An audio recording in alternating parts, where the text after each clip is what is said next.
Muy buenas y lluviosas tardes, señores. Bienvenidos, ¿cómo están? Ahora sí, iniciamos temprano. Bendito Padre, gracias, Señor. Gracias por esta lluvia que nos manda, Señor, porque es bendición no solo para nosotros, sino para todos los árboles y flores del campo, Señor, que también tú cuidas, como cuidas a cada uno de nosotros. Nosotros estamos para administrar tu creación, contemplar la obra de tus manos, Señor, y saber que tú eres el creador de todo. Te alabamos y te bendecimos en el precioso nombre de tu Hijo Cristo Jesús. Amén. Muy buenas tardes, señores. Pues ahora sí estamos aquí temprano gracias a la lluvia que nos mandó el Señor. Y pues vamos a comenzar con la lectura en esta ocasión. Como siempre, comenzamos con la reflexión que hace nuestro hermano Raimundo acerca del versículo del día de hoy, que fue del profeta Jeremías, el capítulo 31, versículo 25, y que escrito está: porque satisfaré el alma cansada y saciaré a toda alma entristecida. Aquí el Señor del universo nos reitera su amor incondicional a todos, porque nos habla de saciar nuestra alma, aunque estemos desfallecidos por nuestra rebeldía e ignorancia. Y por escrito nos confirma cuánto nos ama y que nuestra mente finita no comprende la gran medida de su amor hacia nosotros, que hasta los yugos más fuertes son destruidos con su misericordia que es para siempre, ya que su propósito hacia todos nosotros es, como escrito está: y me serán por pueblo, y yo seré su Dios. También sus hijos serán como antes, y su congregación será delante de mí establecida. Y castigaré a todos sus opresores. Así que alabemos y cantemos que el Señor es el dueño de todas las naciones. Aleluya. Bueno, otra promesa más del Señor del profeta Jeremías que nos hace para saber que Él está cuidando de cada uno de nosotros, y no solo de cada uno de nosotros, de toda su creación está cuidando. Todo el sol, toda el agua, toda la lluvia que nos manda, es porque el Señor así lo ha determinado y porque sabemos que es para bien. Ahora sí, vamos a comenzar con la lectura del día de hoy. En esta ocasión comenzamos con el capítulo 28 del primer libro de Crónicas, y escrito está: Salomón sucede a David. Reunió David en Jerusalén a todos los principales de Israel, los jefes de las tribus, los jefes de las divisiones que servían al rey, los jefes de millares y de centenas, los administradores de toda la hacienda y posesión del rey y de sus hijos, y los oficiales y los más poderosos y valientes de sus hombres. Y levantándose el rey David, puesto en pie, dijo: Óiganme, hermanos míos y pueblo mío, yo tenía el propósito de edificar una casa en la cual reposara el arca del pacto del Señor, y para el estrado de los pies de nuestro Dios.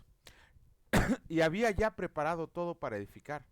Mas Dios me dijo: Tú no edificarás casa a mi nombre, porque eres hombre de guerra y has derramado mucha sangre. Pero el Señor, el Dios de Israel, me eligió de toda la casa de mi padre para que perpetuamente fuera rey sobre Israel, porque a Judá escogió por caudillo, y de la casa de Judá a la familia de mi padre, y de entre los hijos de mi padre se agradó de mí para ponerme por rey sobre todo Israel. Y de entre todos mis hijos, porque el Señor me ha dado muchos hijos, eligió a mi hijo Salomón para que se siente en el trono del reino del Señor sobre Israel. Y me ha dicho: Salomón tu hijo, él edificará mi casa y mis atrios, porque a éste he escogido por hijo, y yo le seré a él por padre.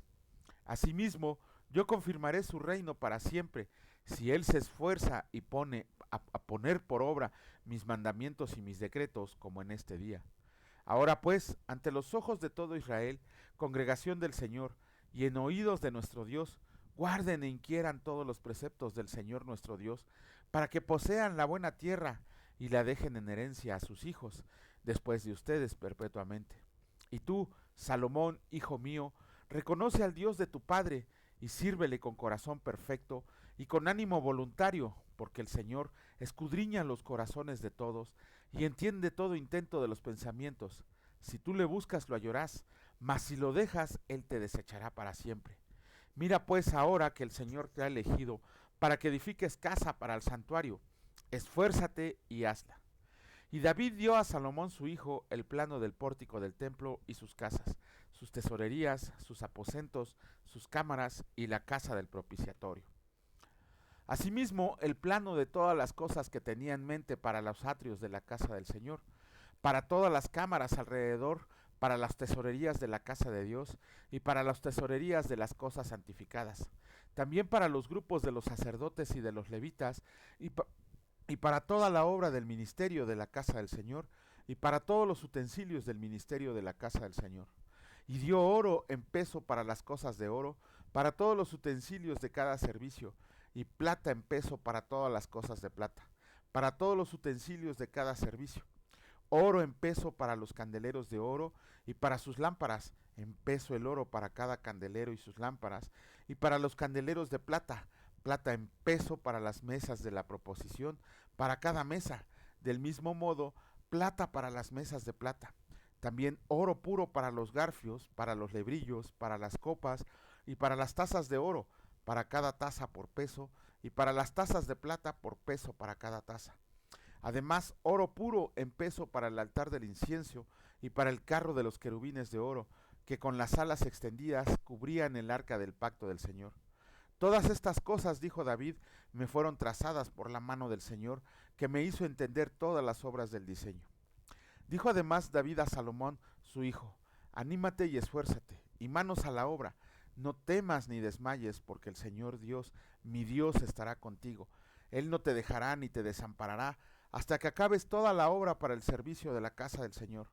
He aquí los grupos de los sacerdotes y de los levitas, para todo el ministerio de la casa de Dios, estarán contigo en toda la obra. Asimismo, todos los voluntarios e inteligentes para toda forma de servicio, y los príncipes y todo el pueblo para ejecutar todas tus órdenes. Capítulo 29, último capítulo del primer libro de Crónicas, escrito está.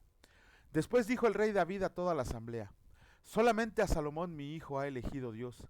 Él es joven y tierno de edad, y la obra grande, porque la casa no es para hombres, sino para el Señor Dios.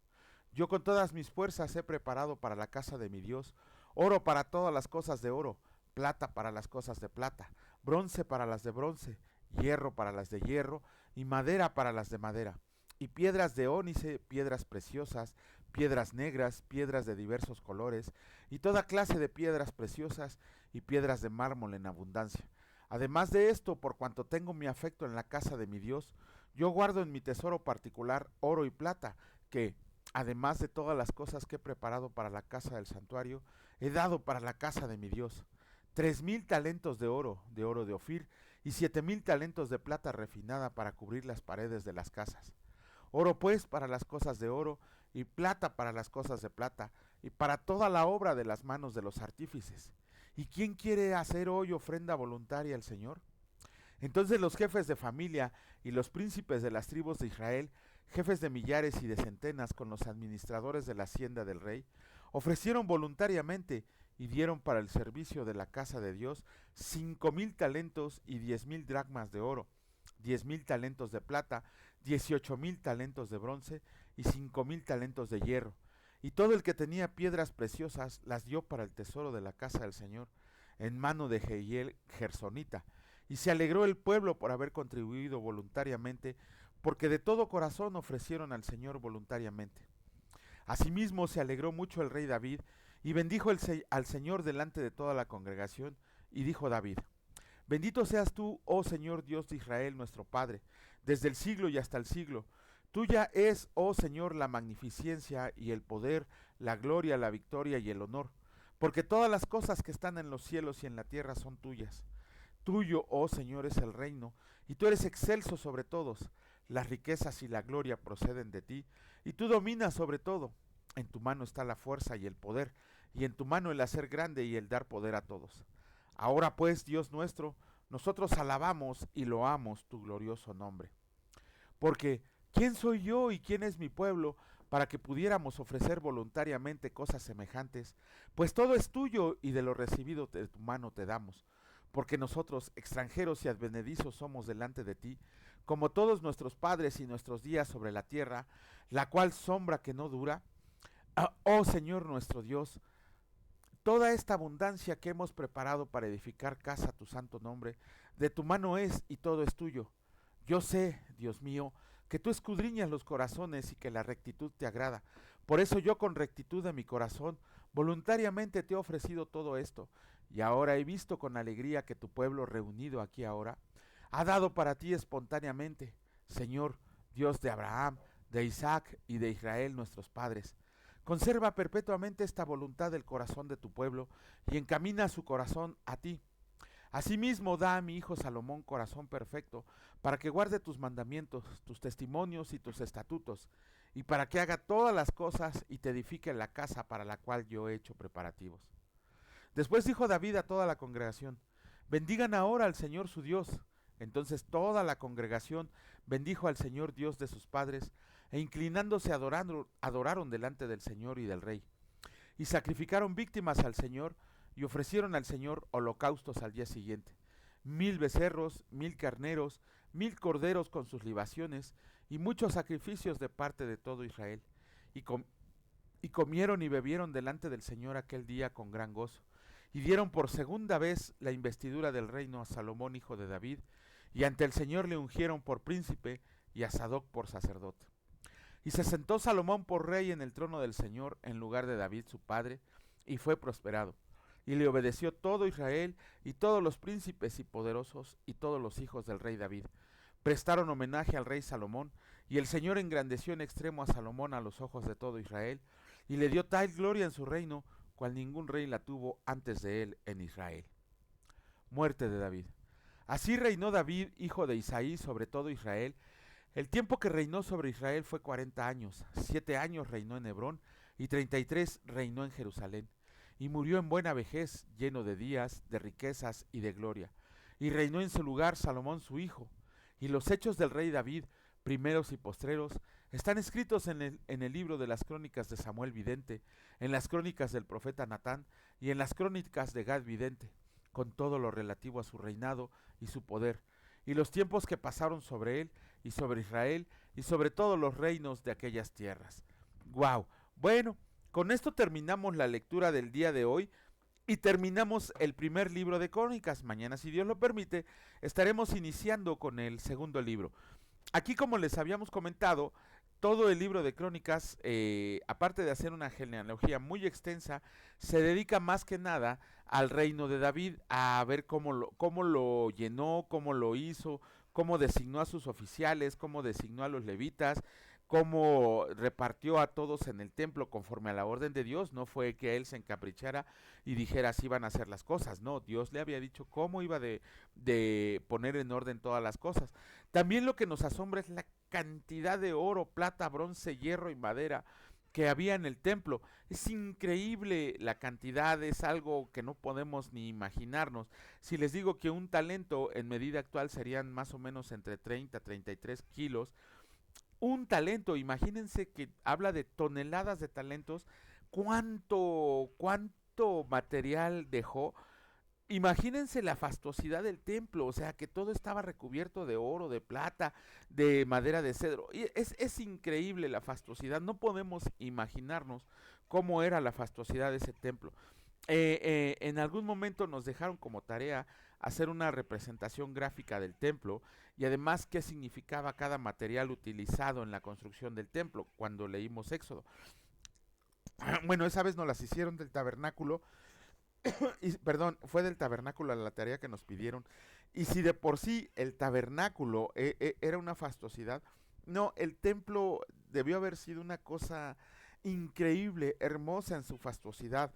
Vemos como también David nombra a su hijo Salomón por rey, aun y cuando él mismo dice que tenía muchos hijos y que el Señor había elegido a Salomón. De hecho, le da bendición, todo el pueblo lo bendice. Vemos cómo al llamado del rey David, todo el pueblo ofrendó voluntariamente. No es que David les hubiera exigido, sino que los invitó a que todos ofrendaran voluntariamente. No era diezmo, no era ningún pago, nada, era ofrenda voluntaria. Y todavía más se llenó de oro, de plata, de bronce, de madera, de hierro, todo el templo que iba a ser construido por Salomón. Bueno, eso es lo que, bueno, este libro de Crónicas termina con la muerte de David, a diferencia del de Reyes que nos dice que teníamos un David ya viejito, ya que no se podía ni levantar, que lo tenía que cubrir una muchacha. Aquí vemos que la palabra en las crónicas de estas crónicas se supone que las escribió Esdras, que es el que cuando terminemos Crónicas lo vamos a leer. Él habla de un David que estaba lleno de días, lleno de fuerzas en su vejez. no es una contradicción, sino simplemente por la alegría que tenía David de ver a su hijo puesto por rey. Recuerden la trama la conspiración que hubo para tratar de quitarle el trono a Salomón, cosa que no pudieron hacer porque el profeta Natán, el sacerdote Sadoc y la mamá de Salomón, Betsabé, se pusieron listos y le fueron a avisar a David, y David lo que hizo fue nombrar rey a Salomón. Pero eso ya lo leímos en el libro de Reyes. Si no lo recuerdan, lean el final del primer libro de Reyes. Bueno, no al final, como a la mitad está, o está al principio. Está al principio porque inicia con el reinado de Salomón del primer libro de Reyes. Bueno, con eso terminamos esta lectura. Ahora vamos a terminar con el capítulo 9 del Evangelio de Juan, y escrito está: ceguera espiritual. Oyó Jesús que le habían expulsado, y hallándole le dijo: ¿crees tú en el Hijo de Dios? Respondió él y dijo: ¿quién es, Señor, para que crea en él? Le dijo Jesús: pues le has visto, y el que habla contigo, él es. Y él dijo: creo, Señor, y le adoró. Dijo Jesús: para juicio he venido yo a este mundo, para que los que no ven, vean, y los que vean sean cegados. Entonces algunos de los fariseos que estaban con él, al oír esto, le dijeron: ¿acaso nosotros somos también ciegos? Jesús les respondió: si fueran ciegos no tendrían pecado, mas ahora porque dicen vemos, pues su pecado permanece. Híjole, esto es ya nada más el colofón de lo que leímos ayer en el capítulo 9. En el capítulo 9 vemos que es la curación del ciego.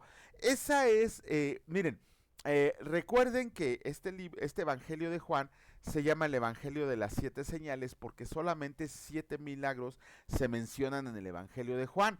Se los voy a recordar para que los tengan muy presentes. El primer milagro fue la conversión del agua en vino, ¿no? Allá en el capítulo 2, el gozo de la vida eterna. La segunda señal fue la sanidad del hijo del oficial. ¿Se acuerdan? Que es la confianza para tener vida, la condición para tener vida, vida eterna y fe, que está en el capítulo 4.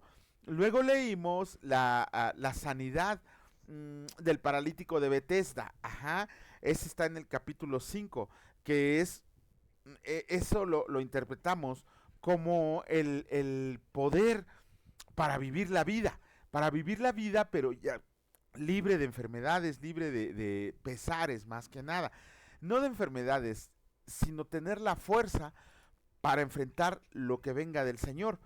El quinto fue caminar sobre el agua. ¿Se acuerdan ahí que se espantaron los pescadores? Bueno, sus apóstoles. El caminar sobre el agua es una guía para vivir la vida. Eso está en el capítulo 6, ya lo leímos. Y ayer leímos la restauración de la vista, la que hizo con el ciego. Ajá, ¿qué es eso? Es la luz para la vida. Y ahorita vamos a ver por qué. ¿Por qué es una luz para la vida vivir eso? Si ustedes recuerdan, el ciego que sanó Jesucristo era ciego de nacimiento. De hecho, como no hay escritos, hayamos encontrado que alguien más haya sido curado de su ceguera de nacimiento, aquí tenemos que interpretar que es el primer ciego de nacimiento que fue restaurado y fue hecho por el Señor Jesús. Eso lo hizo delante de fariseos, delante de los doctores de la ley, delante de todos ellos, a los que les restauró, enfrente de ellos le restauró la vista al ciego. De hecho, estos hicieron un merequetengue porque le fueron a preguntar hasta los papás del ciego si de verdad era ciego. Ellos lo sabían, lo habían visto, hasta se preguntaron: ¿no es este el que había nacido ciego? Todos les dijeron que sí, y con tal de llevarle la contraria a nuestro Señor Jesús, fueron a preguntarle a los papás, y los papás, temerosos por el miedo que tenían, les dijeron: pues vayan y pregúntenle al ciego. Fueron a buscar otra vez al ciego, y el ciego les dijo: lo único que sé es que yo no veía y ahora veo, y fue aquel hombre el que me restauró. Obviamente los fariseos habían visto el milagro, lo estaban presenciando. Aquel que era ciego de nacimiento había recuperado la vista. Y sin embargo acusaron al Señor Jesús de que había faltado al mandamiento de haberlo hecho en día sábado. No, y a eso se lo tendrían que restregar a los sectarios que dicen que el sábado se tiene que respetar. Aquí el Señor Jesús estaba haciendo milagros en sábado. Ya leímos que el sábado se hizo para el Señor y no el Señor para el sábado. Eso es una aberración. Pero bueno, aquí estamos viendo que el ciego, ya cansado de todas las preguntas que le estaban diciendo, les dijo, pues vayan y pregúntenle a él. Le dijo a los fariseos, ¿qué también ustedes quieren hacerse sus discípulos? Y después de que le pusieron una regañiza, vino algo grave para el pobre ciego. Lo expulsaron de la sinagoga. Hagan de cuenta que es como una excomunión que le dieran ahora al ciego. Yo ya llevo como 20, ¿no? Como 20 excomuniones de la Iglesia Católica, porque ya no saben ni qué, bueno, ya en su tiempo no sabía ni qué hacer conmigo. Pero, ¿qué pasa aquí, aquí lo que acabamos de leer? Cuando el Señor Jesús se enteró que habían expulsado al ciego de la sinagoga, ¿qué es lo que hizo el Señor Jesús? Lo fue a buscar, lo fue a buscar, y cuando lo encontró, el Señor Jesús le reveló quién era, le dijo que era el Hijo de Dios, y le hizo una pregunta muy, no básica, sino una pregunta muy directa. El Señor Jesucristo le dijo, ¿estás viendo al Hijo de Dios? ¿Crees en Él? Imagínense nada más, le había hecho un milagro de recuperar la vista y el Señor Jesús todavía le pregunta, ¿crees en mí como el Hijo de Dios? El ciego le dijo, creo, y le adoró. Ok, aquí tenemos que ver el orden de las cosas y eso pasa muchas veces.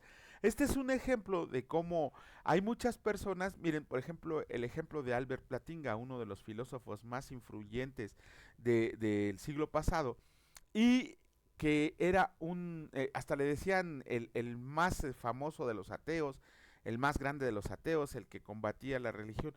Sin embargo, poco tiempo antes de partir, él publicó un libro en donde reconocía la existencia de Dios. No nos vamos a meter al tema de qué dice el libro o cómo lo hizo y todo. Lo único importante es que el ateo más influyente del siglo pasado reconoció la existencia de Dios después de haber estudiado mucho tiempo. Lo mismo pasa con muchos de nosotros. Nosotros creemos, pero a veces nuestro corazón obstinado nos hace preguntarnos, bueno, quiero ver en qué voy a creer, quiero ver si es verdad. Y es cuando nos dedicamos a leer la Biblia, a los escritos extrabíblicos, a los libros que hablan de nuestro Señor Jesús. Y es cuando nos lo conocemos y reconocemos verdaderamente que es nuestro Señor y Salvador. Y es entonces ahí cuando viene la regeneración, la regeneración espiritual, cuando viene el bautismo del Espíritu Santo, cuando el Señor en su amor y en su misericordia dice, ah, ya ves cómo sí soy yo, y es ahí cuando nos rendimos a Él por medio de toda la evidencia que existe de reconocer que Jesucristo es nuestro Señor y Salvador. Lo mismo pasó con el ciego.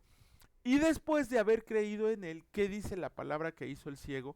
Lo adoró. Cuando tú viene tu regeneración espiritual, cuando tienes tu bautismo del Espíritu Santo, te postras a adorar a nuestro Salvador, te postras de rodillas, lo reconoces como el Salvador, como el Rey de Reyes, como el Señor de Señores, te alegras, te da gusto, te sientes gozoso de conocerlo, te hincas y ahí sí te postras totalmente al reconocer su poderío, su señorío, su soberanía. Y le dices, soy tuyo, Señor, de ti dependo, a ti es el único que te deposito toda mi confianza. Eso es adoración y adoración es también vivir una vida como la vive nuestro Señor. Una adoración no es pasártela cantando todo el día alabanzas. Una adoración es dar testimonio con tu boca y con tus acciones que le perteneces al Todopoderoso. Esa es la acción que hizo el ciego cuando le adoró, pero todavía más. Ahí recuerdan que los fariseos acusaban al Señor Jesucristo de curar en sábado y que era pecado, que atentaba contra la ley de Moisés y que no sé qué tantas cosas le dijeron. Y le preguntan a los fariseos, ¿acaso somos ciegos también nosotros? ¿Y qué le responde nuestro Señor? Si ustedes fueran ciegos, podrían librarse de sus pecados. Pero como ustedes dicen ver, en sus pecados van a ser consumidos. ¿Qué significa eso? Nosotros sabemos que éramos la peor inmundicia que podía existir en esta tierra. éramos pecadores, éramos inmundos, éramos impuros, éramos inicuos, éramos lo peor que podía existir. Y sin embargo, muchos de nosotros consideraban que eran buenos. De hecho, a la fecha hay personas que no creen en Dios, que no creen en Jesucristo, y sienten que son buenos. Eso se llama ceguera espiritual. ¿Por qué? Porque a los ojos de Dios, a la luz de la palabra, no hay nadie absolutamente bueno. Y el mismo Señor Jesucristo lo dice cuando con el joven rico. ¿Por qué me llamas bueno? No hay nadie bueno sino solo Dios. Así sea la persona más buena del mundo, si no cree en nuestro Señor Jesucristo, tiene cerrados los ojos del Espíritu para reconocer a nuestro Señor como Señor y Salvador. ¿Y eso qué va a pasar? Que al no creer en nuestro Señor Jesús, va a ser destinado a una condenación eterna. De hecho, Jesucristo se los dice: si ustedes no creen en mí, van a ser juzgados. Pudiera chocar con lo que leímos en Juan 3, cuando el Señor Jesús dice: yo no vengo a juzgarlos, ¿no? Yo vengo a salvarlos. Sin embargo, también de lo que hemos leído en el transcurso de este tiempo, vemos que quienes no creen en el Señor Jesucristo, quienes no deciden entregarle su vida a nuestro Señor y Salvador, nuestra vida, nuestra mente, nuestras posesiones, todo lo que tenemos, ellos van directo a un juicio, pero a un juicio para perdición. Nosotros los cristianos sí vamos a ser juzgados, los que somos hijos de Dios, los que dependemos de Dios, los que creemos en Dios, los que somos discípulos de Cristo, sí vamos a ser juzgados. Pero afortunadamente, primero que nada, la palabra dice: abogado tenemos para con el Padre, Jesucristo nuestro Señor. Eso lo vamos a leer en Santiago. Y ahí lo que va a pasar es que si el Padre descargara nuestra ira por todo lo que hicimos, también nos tocaría una condenación eterna. Sin embargo, ¿qué dice nuestro Salvador? Padre, yo ya pagué por todo lo que hizo este. Ajá. Además, nuestro juicio simple y sencillamente va a ser para el cargo o trabajo que vamos a ocupar en el cielo cuando estemos en la presencia de nuestro Señor. Eso lo vamos a comprender más cuando leamos Apocalipsis, pero todavía nos falta un bien. A final de cuentas, en resumen, lo que tenemos que hacer nosotros es depositar nuestra confianza al Señor, reconocer que somos pecadores, que solamente con la protección, con la bendición, con el Espíritu Santo, podemos ir viviendo una vida como la vivió nuestro Señor. Bendito Padre, gracias. Gracias, Señor.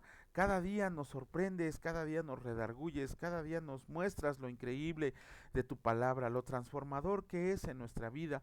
Saber, Señor, que tú cuidas de nosotros, que nos has dejado un manual para vivir la vida, que te agradas de nosotros cada vez que leemos, cada vez que estamos conforme a tu voluntad.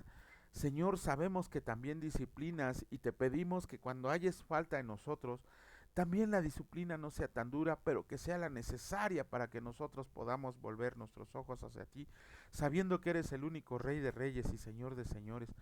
Te agradecemos, Señor, porque siempre estás al pendiente de cada uno de nosotros. Te agradecemos por este clima, Señor, por el sol, por el calor, por la lluvia, por la luz, porque todo es conforme a tu voluntad, Señor. Y te pedimos perdón porque muchas veces nosotros no cuidamos esta creación, Señor. Al contrario, la vamos destruyendo cada día más. Danos la sabiduría para cuidarla, Señor, para saber que esto es tuyo, que nada de lo que es aquí en esta tierra nos pertenece, sino que es tuyo y nos has puesto para cuidarla. Te pedimos, Señor, por todas las plantas, todas las flores, todos los árboles, todos los animalitos que vagan, Señor, que los cuides, que les des alimento. Cuida a todas las personas que creen y confían en ti. Bendice su trabajo, bendice su canasta y su agua, que no les falte nunca. Te queremos agradecer a ti, mi Dios, Padre Todopoderoso, porque eres bueno y tu misericordia es para siempre. Bendito seas por siempre y para siempre. Amén. Que Dios les bendiga, señores, y si Dios lo permite, nos vemos el día de mañana. Cuídense mucho y hasta luego. Hola.